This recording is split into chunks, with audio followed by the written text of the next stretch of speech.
Bonsoir à tous.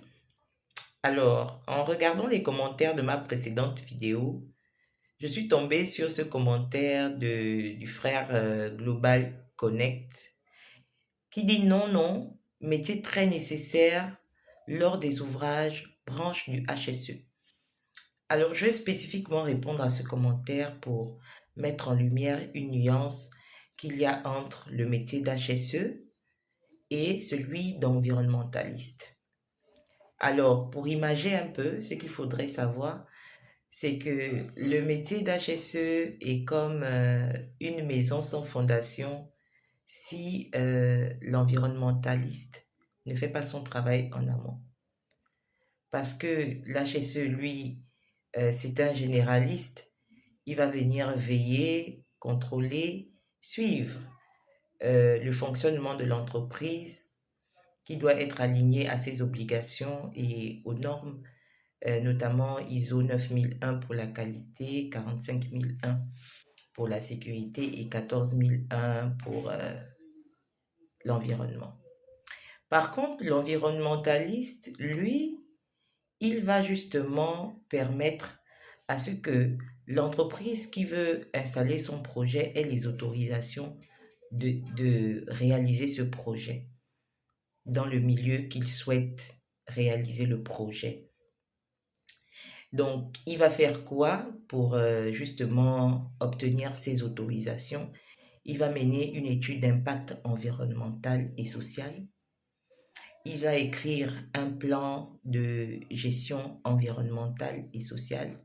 Et il peut même aller plus loin. Il va étudier les besoins en énergie et en eau du projet. Donc, il va faire ce qu'on appelle le bilan carbone de l'entreprise. Quel sera le taux de pollution de cette entreprise? Alors, l'environnementaliste, lui, il vient au premier plan. Il va relever les effets positifs et négatifs du projet. Il va relever les aspects négatifs, les aspects positifs du projet et il va proposer un équilibre.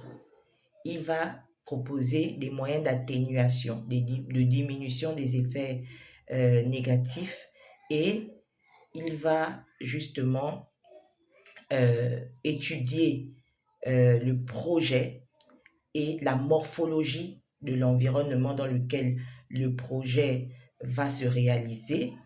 C'est-à-dire, il va justement relever l'état de l'eau, donc la qualité de l'eau, la qualité des sols, la qualité de l'air. Et il va voir si ce projet va justement être accueilli des populations locales, des communautés locales. Voilà ce que fait l'environnementaliste. Donc, l'HSE ne peut pas porter la charge de l'environnementaliste. L'HSE ne peut pas se substituer à l'environnementaliste parce que dans le plan de gestion environnementale et sociale que l'environnementaliste va écrire, il va définir à l'intérieur un plan HSE à partir duquel l'HSE viendra justement mettre en place les systèmes de management, qualité, sécurité et environnement. Donc, arrêtons de confondre, hein? Donc, arrêtons de confondre ces deux-là. J'espère avoir été claire et avoir aidé plus d'un qui faisait encore une confusion entre ces deux métiers. Et sur ce, je vous dis ciao, ciao.